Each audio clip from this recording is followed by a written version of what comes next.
اگر کوئی بھی خطرہ لاحق ہو تو اسے ریڈ لائن سمجھا جائے گا۔ سعودی وزارت خارجہ نے اس کی تائیدی کونسل پر UAE کے دباؤ پر فکر مندی کا اظہار کیا۔ ایک بیان میں سعودی وزارت خارجہ نے کہا کہ UAE کے فیصلے عرب اتحاد کے اصولوں کے خلاف ہیں۔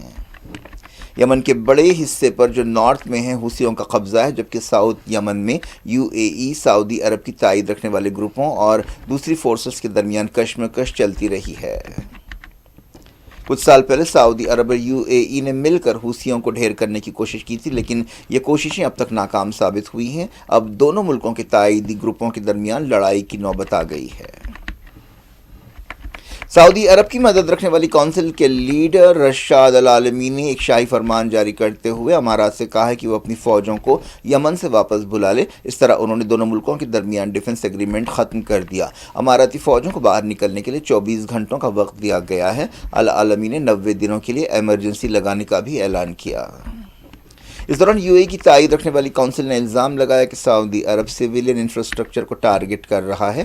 حالیہ عرصے میں UAE کی تائید رکھنے والی کونسل نے ساؤتھ اور ایسٹ یمن کے کئی علاقوں میں پروگریس کی تھی اور حضرموت علاقے کے بڑے علاقے میں اپنے قدم جمائے تھے۔ اس سے پہلے سعودی اتحاد نے فوجی کارروائی کرتے ہوئے موکلا بندرگاہ کو نشانہ بنایا، جہاں سعودی عرب کے مطابق اجازت کے بغیر ہتھیار اور جنگی گاڑیاں اتاری جا رہی تھیں۔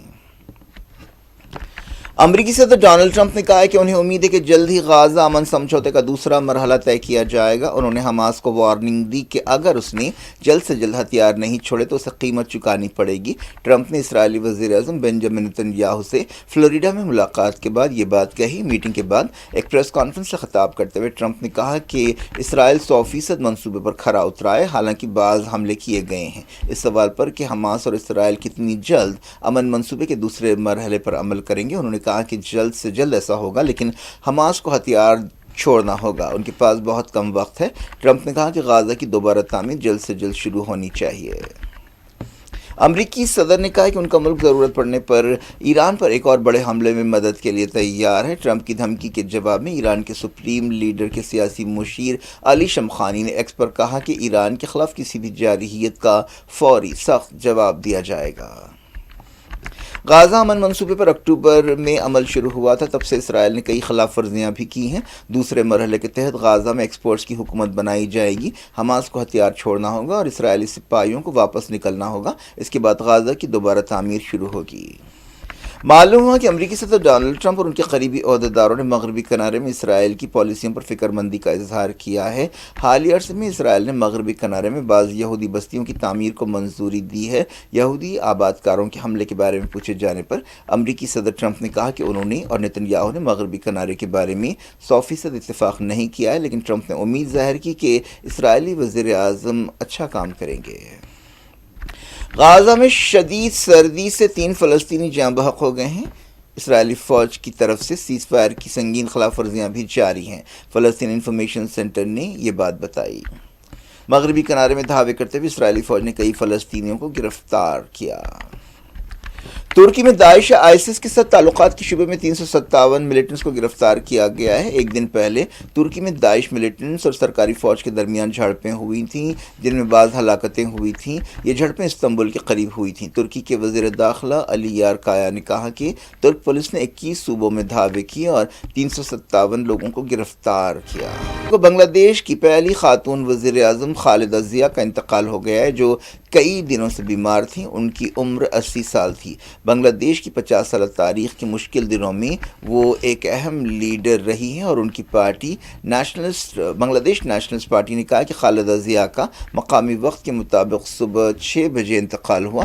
بنگلہ دیش میں 3 دن کے سوگ کا اعلان کیا گیا ہے۔ عبوری حکومت کے وزیر نے کہا کہ خالدہ ضیاء کی تدفین 4 شنبے کو عمل میں آئے گی۔ اس سے پہلے ظہر کی نماز کے بعد نماز جنازہ ادا کی جائے گی۔ انہیں ان کے مرحوم شوہر سابق صدر ضیاء الرحمان کے پہلو میں دفن کیا جائے گا، جن کا قتل کیا گیا تھا۔ خالدہ ضیاء کے ڈھاکہ ایور کیئر ہاسپٹل میں انتقال کے بعد ملک میں سوگ کا ماحول چھا گیا۔ 23 نومبر کو انہیں پھیپھڑے میں انفیکشن کی وجہ سے ہاسپٹل میں شریک کیا گیا تھا۔ انہیں کئی بیماریاں تھیں۔ خالدہ ضیاء کے انتقال کے ساتھ ہی بنگلہ دیش کی تاریخ کا ایک دور ختم ہوا ہے۔ اس 30 سالہ دور کے دوران وہ شیخ حسینہ کے ساتھ بنگلہ دیش کے سیاسی منظر پر چھائی رہیں۔ ان کی اور شیخ حسینہ کی رقابت کو بیگمات کی لڑائی کہا جاتا تھا۔ حال ہی میں شیخ حسینہ کو جولائی کریک ڈاؤن کی وجہ سے ان کی غیر موجودگی میں سزائے موت سنائی گئی، جو فی الحال انڈیا میں جلا وطن ہیں۔ بنگلہ دیش کے عبوری لیڈر محمد یونس نے خالدہ ضیاء کے انتقال پر گہرے افسوس کا اظہار کیا۔ انہوں نے کہا کہ 3 مرتبہ کی وزیر اعظم خالدہ ضیاء بنگلہ دیش میں جمہوری تحریک کی علامت تھیں اور ملک نے ایک عظیم سرپرست کو کھو دیا ہے۔ حال ہی میں خالدہ ضیاء کے بیٹے طارق رحمان 17 سال جلا وطنی کے بعد ملک واپس ہوئے تھے۔ ایک دن پہلے ہی انہوں نے 12 فروری کے الیکشنز کے لیے نامینیشن پیپرز داخل کیے۔ انہیں خالدہ ضیاء کے سیاسی جانشین اور امکانی وزیر اعظم کے طور پر دیکھا جا رہا ہے۔ وزیر اعظم نریندر مودی، پاکستانی پرائم منسٹر شہباز شریف نے بھی خالدہ ضیاء کے انتقال پر افسوس کا اظہار کیا۔ مودی نے ایکس پر لکھا کہ خالدہ ضیاء نے بنگلہ دیش کی ترقی میں اہم کردار ادا کیا۔ انڈیا بنگلہ دیش تعلقات کو آگے بڑھانے میں بھی ان کے رول کو یاد رکھا جائے گا۔ شہباز شریف نے خالدہ ضیاء کو پاکستان کی سچی دوست قرار دیا اور کہا کہ پاکستان کے عوام اور حکومت غم کے اس لمحے میں بنگلہ دیش کے ساتھ کھڑے ہیں۔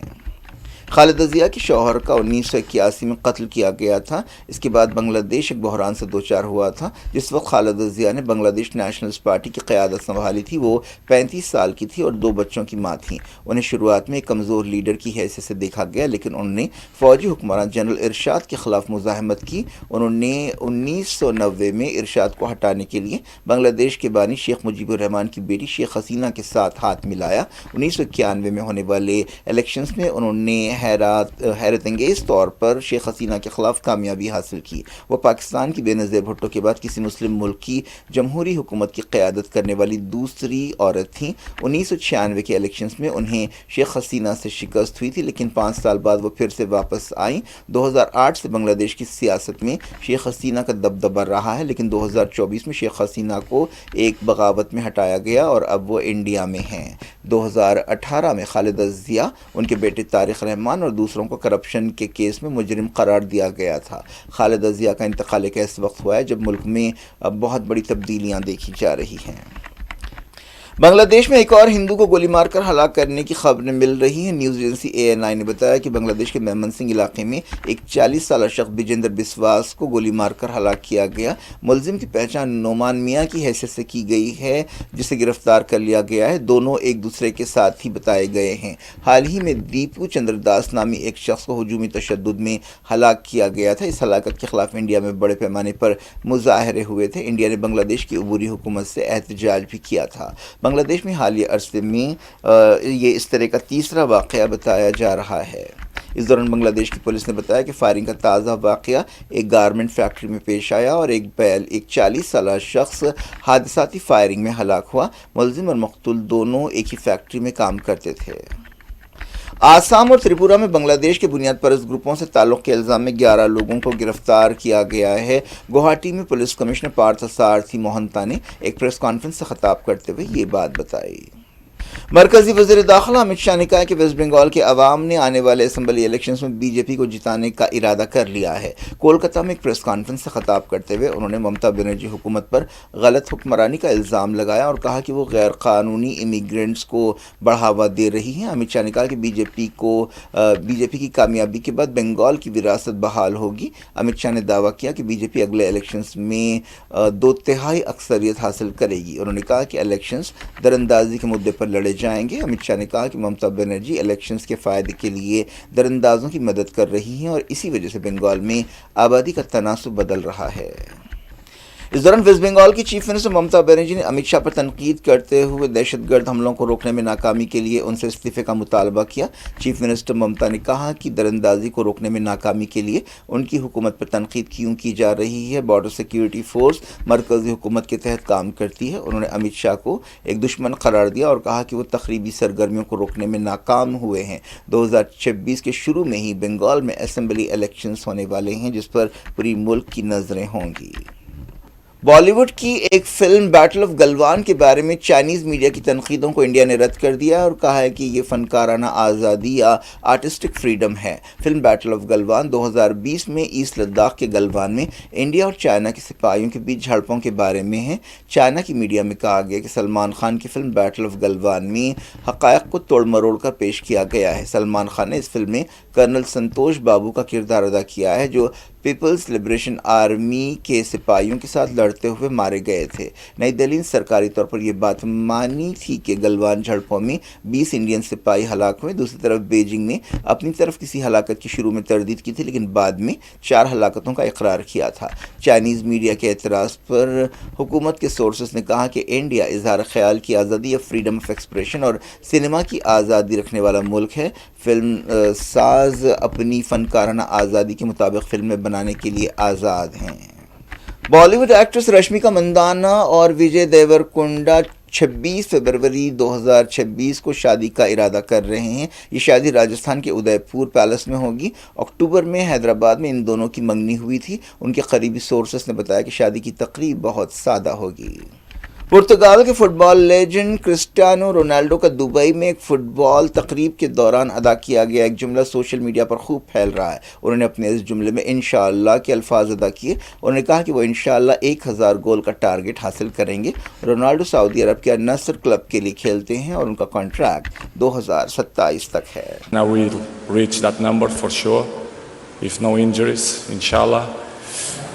And کیا کچھ ہو رہا ہے آپ کی دنیا میں؟ آخر میں ہیڈ لائنز دنیا بھر سے ایک بار پھر دیکھتے ہیں۔ حج اسلام کا 5واں رکن اور امت مسلمہ پر اللہ کی ایک فرض عبادت ہے۔ ہر مسلمان کی یہی دعا ہوتی ہے کہ زندگی میں ایک بار اسے بیت اللہ کی حاضری نصیب ہو۔ اس مقدس سفر کو آسان اور یادگار بنانے کے لیے عرفات ٹورز حج اینڈ عمرہ گروپس لائے ہیں ہمارا عزیزیہ پیکج 40 دن کے لیے صرف 4,99,000 روپے میں، شفٹنگ اجیاد پیکج 40 دن کے لیے صرف 5,80,000 روپے، ڈیلکس شفٹنگ پیکج 6,50,000 روپے، وی آئی پی شفٹنگ 20 دن کے لیے 7,50,000 روپے، اسپیشل وی آئی پی نان شفٹنگ 20 دن کے لیے 10,50,000 روپے۔ حج کے دوران ہمارے تمام گروپس کا قیام اولڈ مینا میں ہوگا، تو انتظار کیسا؟ اپنی سیٹ آج ہی لاک کرے صرف 51,000 روپے دے کر۔ یہ آفر محدود مدت کے لیے۔ مینا، عرفات، مزدلفہ میں بہترین سروسز، 3 وقت حیدرآبادی ذائقے دار کھانے، اے سی بسز کے ذریعے مکہ اور مدینہ کی زیارتیں۔ عرفات ٹورز حج اینڈ عمرہ گروپس، پرانی حویلی، حیدرآباد۔ حج 2026 کے عازمین کے لیے خوشخبری،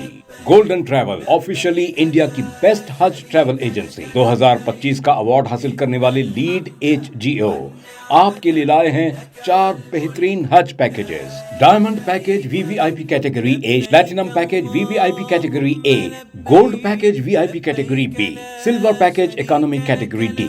گولڈن ٹریولز کے ساتھ سفر صرف منزل تک ہی نہیں بلکہ ہر قدم پر خدمت اور سکون کا وعدہ۔ حج ویزا جاری کرنے کی آخری تاریخ 20 مارچ 2026۔ اپنے حج کا سفر گولڈن ٹریولز کے ساتھ آج ہی بک کیجئے۔ Golden travels, beside Kamat hotel, Saifabad, Hyderabad.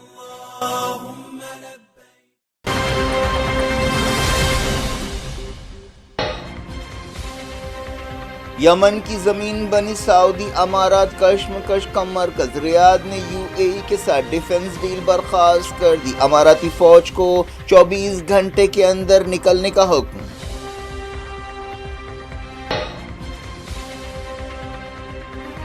سعودی عرب یمن میں سویلین انفراسٹرکچر کو نشانہ بنا رہا ہے، UAE کی کونسل نے لگایا الزام، موکلا بندرگاہ پر سعودی حملہ۔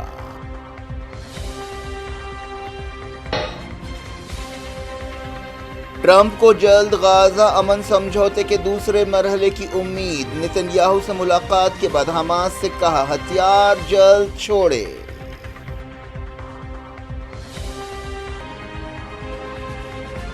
ٹرمپ نے مغربی کنارے میں اسرائیلی پالیسیوں پر کیا فکر مندی کا اظہار، غازہ میں شدید سردی سے 3 فلسطینی جاں بحق۔ ترکی میں جھڑپوں کے بعد IS کے خلاف کریک ڈاؤن، 21 صوبوں میں دھاوے، 357 ملیٹنٹس گرفتار۔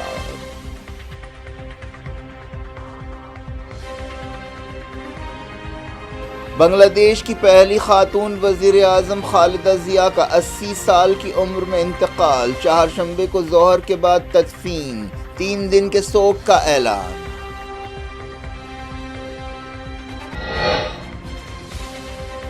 خالدہ ضیاء کے انتقال سے ایک دور ختم، مودی، شہباز شریف اور محمد یونس نے کیا تعزیت کا اظہار۔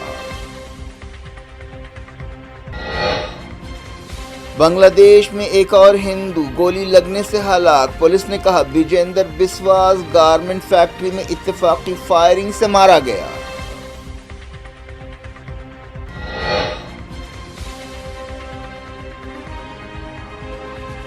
بیٹل آف گلوان میں حقائق کو توڑ مروڑ کر پیش کیا گیا، چائنیز میڈیا کا اعتراض، انڈیا نے کہا ملک میں فنکارانہ آزادی ہے۔